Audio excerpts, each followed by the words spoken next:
How is everyone doing? Nomad here. In today's video, I wanted to go over the most recent update for Sons of the Forest. Now, I originally didn't want to make videos regarding the updates, but you guys asked for it, and I shall deliver. First off, not every update we get is going to be amazing, with plenty of new lore items, weapons, buildables. Some might just be simple fixes and reworks of already introduced mechanics, just as the Forest did during its lifespan. My video reviews for the updates are going to release when I feel it's right, due to the fact that I really want to get down to the nitty gritty of everything and really understand everything. I don't want to just post an update video being like, hey guys, look at all this new stuff, let me show you and tell you, when in the end all that would be is me reading the patch notes to you. Really quickly, if you enjoy the video, be sure to drop a like. It helps me and the channel more than you know, and subscribe for everything Sons of the Forest. First off, and this is a great fix for something that got introduced last patch, the apex fill they added actually broke the stair mechanic in the game, not allowing us to fill walls in properly. I'm not going to go into too much detail as I already have a full guide video about stairs after patch 2.0. Go check it out if you're interested. Next off, we have the cave system. Let's talk about the new cave system. This is by far the biggest aspect of the recent update.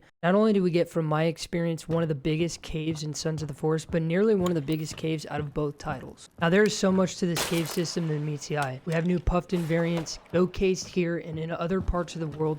They aren't much different than before, they just appear bigger. They have this glowing hue to them, as well as overall they basically just do more damage as well as take more damage. They're just a tougher variant of their original. Now let's talk a little bit more about this cave. This cave is the first cave in Sons of the Forest where you can find the classic climbing ropes we have always known from the first title. It also offers plenty of areas where you can see that metal ore being used in some ancient structures around the map. You know, the metal the cube and armor are made of. This alone allows for a lot of speculation to the lore in this game. There's spacemen. In one of the areas you can see a pedestal style area with a skeleton kneeling on it.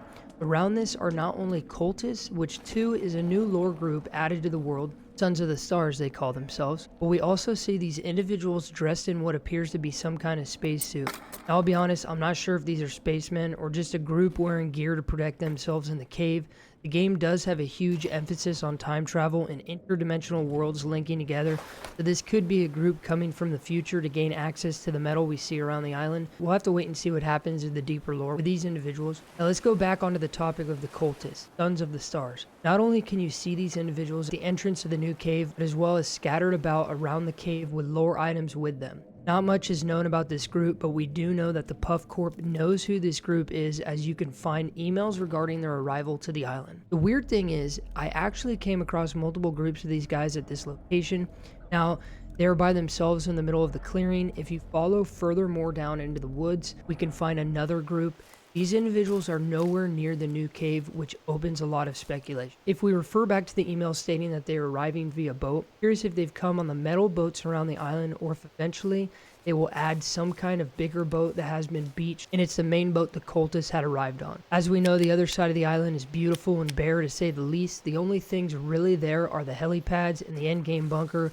What will be added here in the future, I'm not sure, but I'm excited to find out. Last thing I wanted to go over is a new room that has been opened up. You know, the bunker with the cutscene with Timmy and Eric LeBlanc. These are the protagonists from the first title. If you don't know, I'm sure you guys know this already, but I just had to add that in. But with this room opened up, we can find the emails about the cultists here, as well as see Timmy trapped behind a door, giving us the ability to open it for him if we choose. He will look into the camera, kind of giving us a nod, basically a thank you once we do open the door. This is very interesting because for some that remember, the Forest had two endings. You could choose from saving Timmy and leave the island, or leave Timmy to his demise, carry on building those beautiful gazebos while eating cannibal arms. This is where speculation comes into play more so, and as you know, we love speculation and theories surrounding game lore here on the channel. My first theory is, what happens if you choose not to open the door for Timmy? Currently it doesn't change anything, but what if that's the fork in the road per se? Don't open the door and Timmy doesn't make it to the cube on time. Furthermore, what if Timmy is the giant we've all seen and want in the game? I mean, it could make sense because he's been harboring the mutations for so long that it could have grown out of proportion. Don't open door, Timmy isn't in cube, Timmy transforms, Eric never comes to save you, now Timmy, or the giant, is running amok on the island.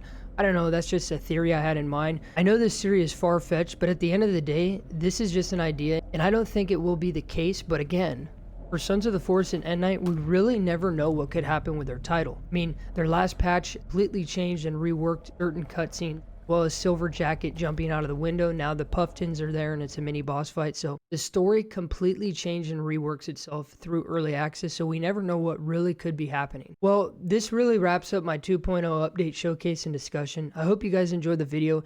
If you did, be sure to put a like on the video. I think it's more interesting talking in depth about the updates after I've learned more about what's new. I have a new theory coming up right now. I'm getting more information on it, as in regards to Timmy, Eric, as well as the Sahara Company, even your unit and Calvin when you guys arrived on the island, the other chopper, things like that.